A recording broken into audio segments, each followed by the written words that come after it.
Hello everyone, welcome to the Shiksha Hut. So continue करते हैं exercise 1.4 से। क्वेश्चन नंबर 5 है, the temperature eight 12 Noon was 10 degree Celsius above zero. If it decreases at the rate of 2 degree Celsius per hour until midnight, at what time would the temperature be 8 degrees Celsius below zero? What would be the temperature at midnight? Okay. So temperature है 12 नून। 12 नून मतलब दिन के 12 बजे। जो temperature है वो कितना है?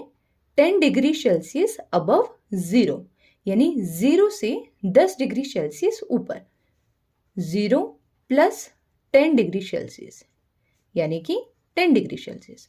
तो 12 बजे जो टेम्परेचर है वो कितना है? 10 degree Celsius. Alright, if it decreases, यानी ये टेम्परेचर है ये क्या हो रहा है? डिक्रीज हो रहा है at the rate of 2 degree Celsius per hour. हर आवर में, हर एक घंटे में जो टेम्परेचर है वो कितना डिक्रीज हो रहा है? 2 डिग्री सेल्सियस। डिक्रीज हो रहा है इसलिए -2 डिग्री सेल्सियस। मतलब अगर तो 1 घंटे बाद, यानी 1 घंटे बाद मतलब 1 बजे 1 PM पे जो टेम्परेचर होगा वो 10 डिग्री सेल्सियस से कितना कम होगा? 2 degree Celsius. So 10 - 2 that is equal to 8 degree Celsius. तो 1 बजे जो टेम्परेचर है वो कितना होगा? 8 डिग्री सेल्सियस। उसी तरीके से उसके 1 घंटे बाद यानी 2 बजे जो टेम्परेचर है वो कितना होगा? 8 डिग्री सेल्सियस से 2 डिग्री सेल्सियस और कम, यानी 8 में से 2 और कम, that is equal to 6 degree Celsius. उसके 1 घंटे बाद यानी 3 बजे जो टेम्परेचर है वो इससे भी 2 डिग्री सेल्सियस और कम, यानी 6 - 2 that is equal to 4 degree Celsius. Alright, और ये कब तक चलता रहेगा ऐसे ही? अंटिल मिडनाइट, यानी रात के 12 बजे तक। सो क्वेश्चन है, at what time would the temperature be 8 degree Celsius below zero? 8 degree Celsius below zero का मतलब 0 से 8 डिग्री सेल्सियस कम। सो 0 - 8 कितना होता है? -8। सो क्वेश्चन है कि कितने बजे जो टेम्परेचर है वो कहां तक पहुंच जाएगा? -8 डिग्री सेल्सियस तक पहुंच जाएगा। ऑलराइट, दिन के 12 बजे जो टेम्परेचर है वो है 10 डिग्री सेल्सियस। हर घंटे वो 2 डिग्री सेल्सियस टेम्परेचर कम हो रहा है। सो हमें ये फाइंड करना है कि कितने बजे जो टेम्परेचर है वो कितना हो जाएगा? -8 डिग्री सेल्सियस। ऑलराइट, सो हम इसको एक नंबर लाइन पे रिप्रेजेंट करते हैं। ये है आपके दिन के 12 बजे। राइट, अब हमें हर घंटे का बताया गया है, हर आर का हमें बताया गया है। सो हम मार्क करेंगे हर आर। 12, 1, 2, 3, 4, 5, 6, 7, 8, 9, 10, 11 और ये हो गया आपका 12 मिडनाइट। ओके, सो यहां पे जो टेम्परेचर था वो कितना था? 10 डिग्री सेल्सियस। हर घंटे में वो कितना डिक्रीज हो रहा है? 2 डिग्री सेल्सियस। तो 1 बजे कितना होगा? 10 - 2 दैट इज 8।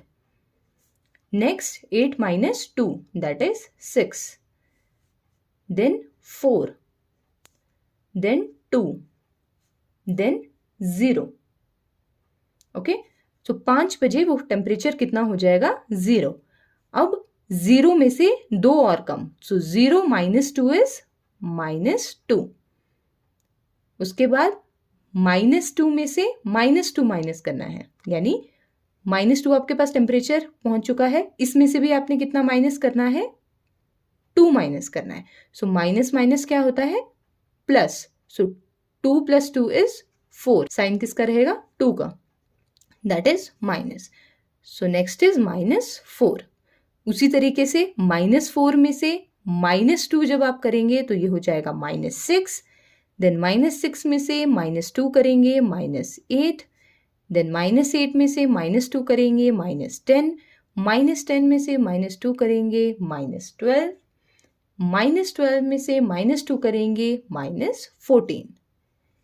ये है आपके पास टेम्परेचर और ये है आपके पास टाइम।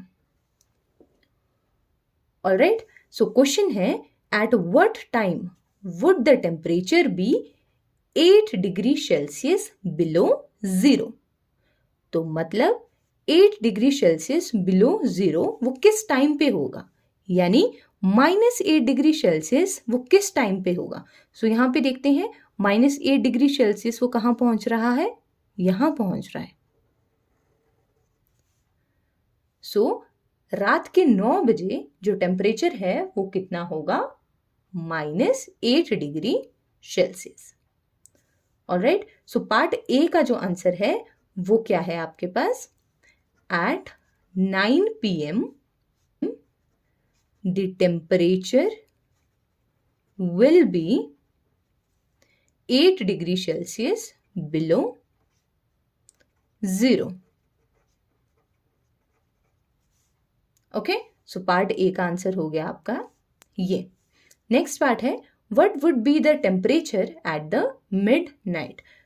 सो रात को 12 बजे जो टेम्परेचर है वो कितना होगा? ये भी आप इसी लाइन से आंसर कर सकते हैं। वो टेम्परेचर कितना होगा? -14 डिग्री सेल्सियस। इस पार्ट को आप दूसरे तरीके से भी कर सकते हैं, जैसे जो टेम्परेचर है वो 12 बजे कितना है? दोपहर के 12 बजे टेम्परेचर एट 12 नून कितना है? 10 डिग्री सेल्सियस। ओके, और चेंज कितना हो रहा है टेम्परेचर में? Change in temperature in 1 hour कितना हो रहा है?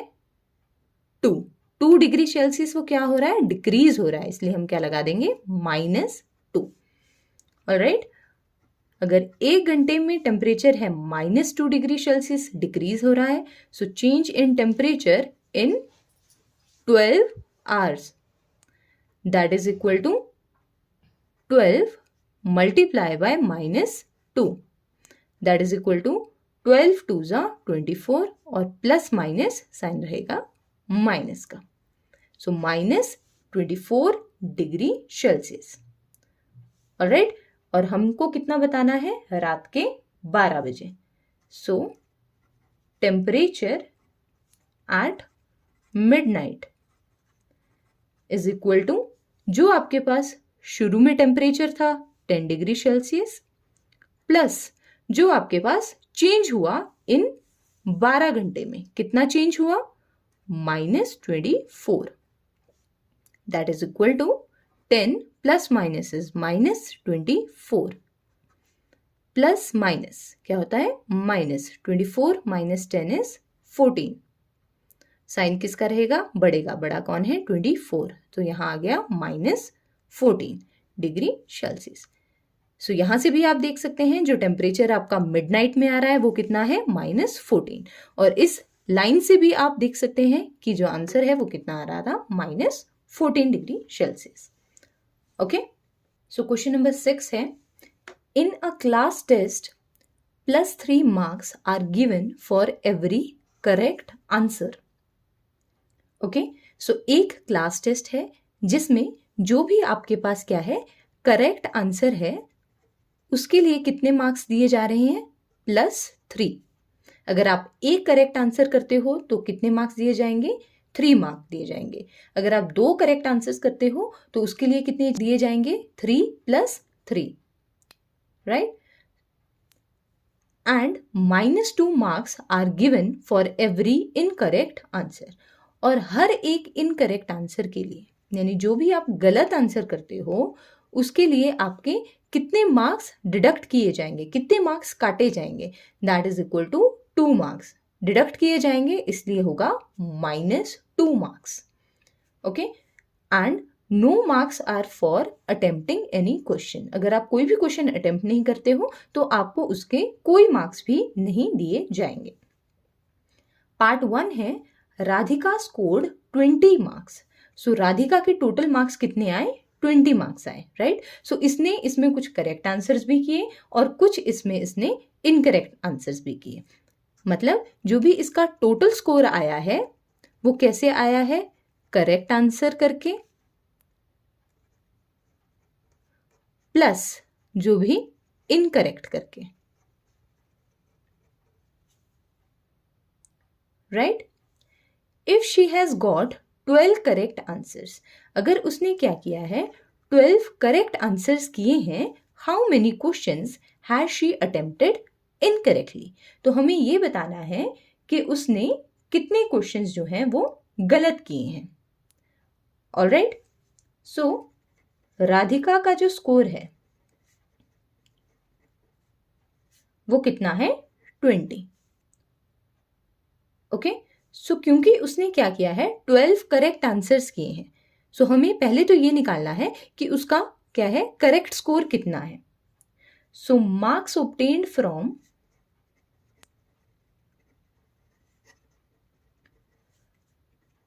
Correct answers that is equal to, कितने करेक्ट किए हैं उसने? 12 क्वेश्चंस उसने करेक्ट किए हैं और हर एक क्वेश्चन के लिए कितने मार्क्स दिए जाते हैं? जो भी सही क्वेश्चन है आपका दिए जाते हैं 3 marks. Multiply by 3 that is equal to 36. एक क्वेश्चन के लिए 3 मार्क्स अलॉट किए जाते थे तो 12 क्योंकि उसने सही किए हैं तो 12 क्वेश्चन के लिए कितने मार्क्स उसको मिले? 12 3 ज़ा 36. ओके. लेकिन उसके मार्क्स टोटल कितने आ रहे हैं? 20 आ रहे हैं. इसका मतलब है उसने जरूर कोई ना कोई जो है वो इनकरेक्ट क्वेश्चन भी किया है, क्योंकि करेक्ट से तो अगर उसने सारे क्वेश्चन सही किए होते तो उसके कितने मार्क्स बन जाते? 36 बन जाते. लेकिन हमें गिवन है कि उसके मार्क्स जो हैं वो कितने आ रहे हैं? 20 आ रहे हैं. ओके. सो इसका मतलब है उसने कुछ इनकरेक्ट भी किया है. सो इनकरेक्ट कैसे हम पता करेंगे? इनकरेक्ट इज इक्वल टू जो भी उसका टोटल स्कोर आया है माइनस जो भी उसका करेक्ट स्कोर है. उससे हमें पता लग जाएगा कि उसने कितना उसका जो है वो इनकरेक्ट स्कोर गया है. Okay. So marks obtained from incorrect answers, जो भी उसने गलत आंसर्स करे हैं उसकी वजह से उसके कितने मार्क्स आए हैं? दैट इज इक्वल टू जो भी उसका टोटल आया है, जो भी लास्ट में नंबर आए हैं वो कितने हैं? 20 माइनस जो भी उसके करेक्ट है that is equal to 36. That is equal to plus minus क्या होता है? माइनस. सो 36 माइनस 20 16. साइन किसका रहेगा? बड़े का. बड़ा कौन है? 36. सो उसके इनकरेक्ट आंसर्स की वजह से कितना स्कोर बन रहा है? -16. मतलब उसके इनकरेक्ट आंसर्स में से 16 मार्क्स जो हैं वो और कम हुए. ऑलराइट. सो हमें यही बताना है कि उसने जो है वो कितने इनकरेक्ट दिए. ओके. सो हमें क्वेश्चन में गिवन है कि एक इनकरेक्ट आंसर के लिए उसको कितने मार्क्स मिलते हैं? -2. So marks deducted for 1 incorrect answer is equal to कितने मार्क्स डिडक्ट होते हैं? -2. ऑलराइट.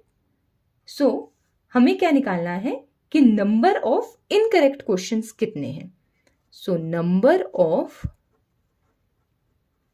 इनकरेक्ट क्वेश्चंस वो कितने होंगे?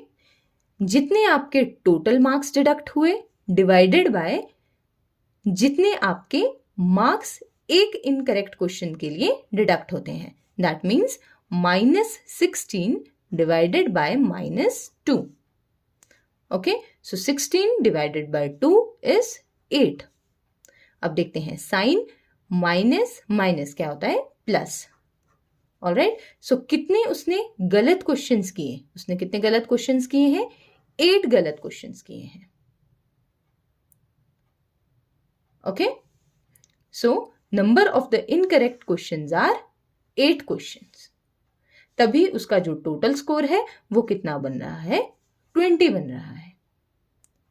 ओके, सो इसको हम क्रॉस वेरीफाई भी कर सकते हैं। जैसे गिवन है कि उसके जो करेक्ट आंसर्स हैं वो कितने हैं, 12। हर एक क्वेश्चन के लिए उसको मिल रहे हैं 3 मार्क्स, प्लस उसके जो इनकरेक्ट क्वेश्चंस हैं वो कितने बन रहे हैं, 8, और हर एक क्वेश्चन के लिए उसके जो मार्क्स हैं वो है -2, और टोटल स्कोर कितना है, 20।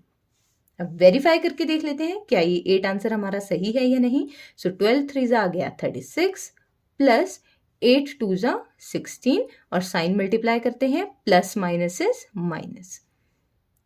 सो 36 plus minus is minus 16। So 36 minus 16 plus minus is minus, 36 minus 16 is 20, और साइन रहेगा बढ़ेगा, बड़ा कौन है, 36। सो यस, ये 20 आ रहा है। इसका मतलब है ये 8 आंसर जो है वो सही है आपका। ऑलराइट, सो पार्ट बी है, Mohini scores -5 marks in this test, though she has got 7 correct answers, how many questions attempted incorrectly.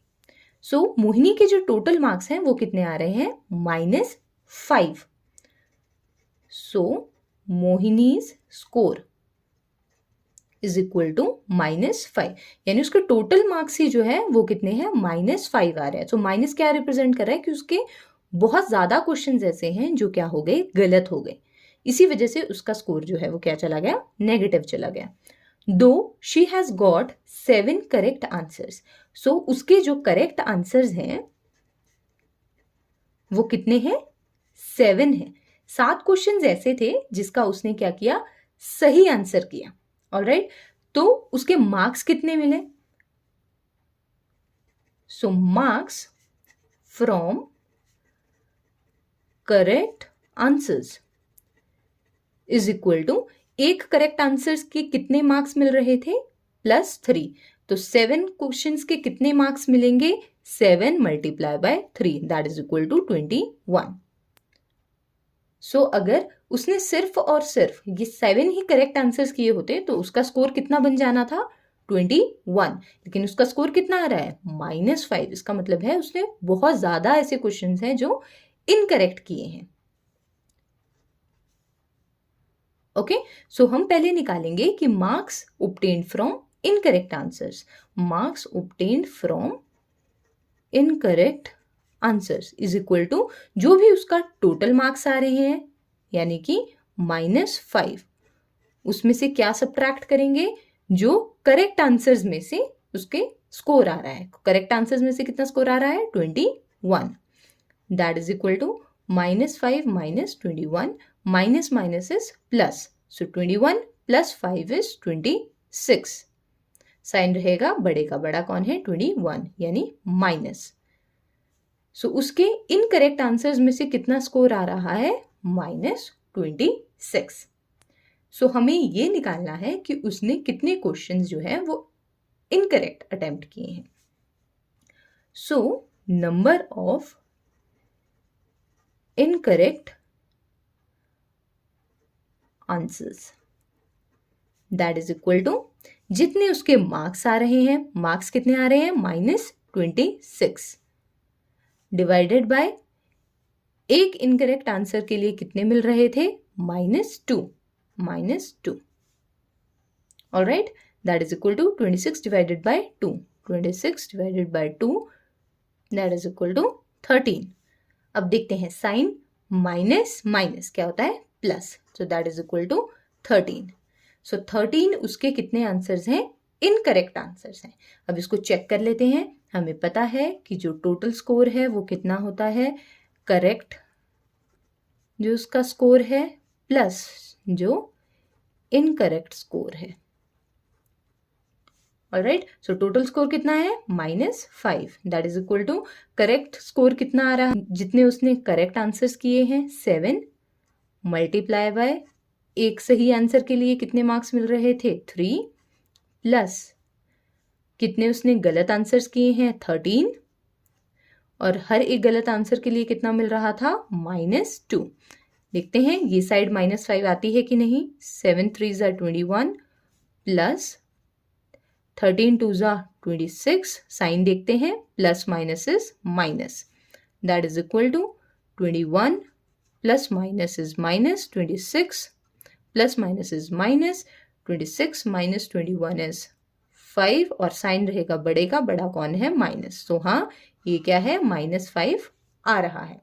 सो इसका मतलब है नंबर ऑफ इनकरेक्ट आंसर्स कितने हुए? 13। सो हमारा आंसर कितना है? 13। ऑलराइट, क्वेश्चन नंबर 7 है, an elevator descends into a mine shaft at the rate of 6 metre per minute. Alright, so एक क्या है? एलिवेटर है, वो डिसेंड कर रहा है एक माइन में, यानी वो एक माइन में जा रहा है। यहां से एक एलिवेटर शुरू होता है और ये कहां पे डिसेंड कर रहा है? डिसेंड मतलब नीचे जाना। तो ये कहां पे जा रहा है? एक माइन में जा रहा है। और किस रेट से जा रहा है? 6 metre per minute. Okay, if the descent starts from 10 metre above the ground level. अगर जो डिसेंट है, अगर उस एलिवेटर ने जो नीचे जाना है वो कहां से शुरू किया है? 10 metre above the ground level. So मान लेते हैं कि ये हमारे पास है ग्राउंड लेवल, और ग्राउंड लेवल को हम 0 से मार्क करेंगे। ओके, सो वो कहां से शुरू कर रहा है? 10 मीटर अबव। अबव मतलब ऊपर। सो 0 से 10 मीटर ऊपर वो यहां से शुरू करता है नीचे जाना। Okay, how long will it take to reach -350 metre? उसको कितना वक्त लगेगा -350 मीटर में पहुंचने के लिए? सो यहां पे है आपका 350 मीटर्स। माइनस यहां पे ये रिप्रेजेंट कर रहा है कि वो 0 से दूसरी साइड पे है, यानी कि ग्राउंड लेवल से वो नीचे है, इसलिए हम उसको माइनस से रिप्रेजेंट कर रहे हैं। ओके, सो एक एलिवेटर यहां से शुरू होता है और वो यहां तक जाता है, और आपको ये बताना है कि उसको कितना वक्त लगेगा यहां तक पहुंचने के लिए, अगर वो हर 1 मिनट में कितना मूव कर रहा है? 6 मीटर जो है वो नीचे जा रहा है। हर मिनट वो है 6 मीटर जो है वो नीचे जा रहा है। तो आपको ये बताना है कि उसको टोटल कितने मिनट्स लगेंगे या टोटल कितने आवर्स लगेंगे यहां तक पहुंचने के लिए। ऑलराइट, सो सबसे पहले तो हमें यह पता होना चाहिए कि यहां से यहां तक का डिस्टेंस कितना है। हमें यह मालूम है कि यहां से यहां तक का डिस्टेंस जो है वो क्या है? 10 मीटर। 0 से यहां तक का डिस्टेंस 10 मीटर है, और 0 से यहां तक का डिस्टेंस इज 350 मीटर्स। लेकिन क्योंकि वो पूरा डिस्टेंस कवर अप कर रहा है, इसलिए हमें यहां से यहां तक का डिस्टेंस मालूम होना चाहिए। सो टोटल डिस्टेंस जो है वो कितना होगा? जो उसका फाइनल पॉइंट है, फाइनली वो कहां पहुंच रहा है? -350 पे। सो -350 में से हम क्या सब्ट्रैक्ट करेंगे? जहां से उसने शुरू किया। उसने शुरू कहां से किया है? 10 से शुरू किया है। So 10, that is equal to minus minus is plus. So 350 plus 10 is 360। 360, और साइन किसका रहेगा? माइनस का, क्योंकि 350 बड़ा है। तो -360, यानी उसने जो है वो टोटल डिस्टेंस कितना ट्रैवल किया है नीचे वाली डायरेक्शन में? 360 मीटर्स।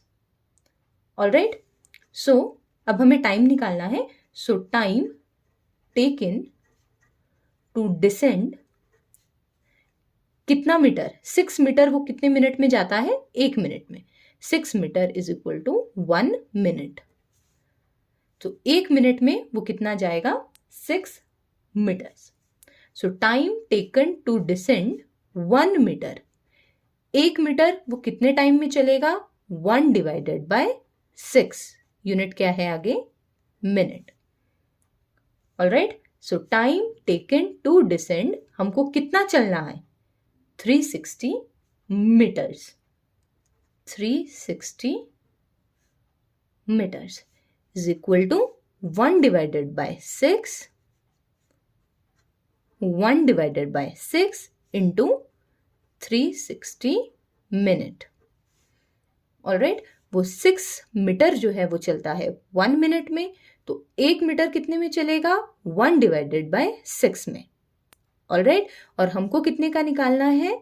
360 का। तो जब वो 1 मीटर चलता है 1 डिवाइडेड बाय 6 में, तो 360 कितना में चलेगा? 1 डिवाइडेड बाय 6 इंटू 360।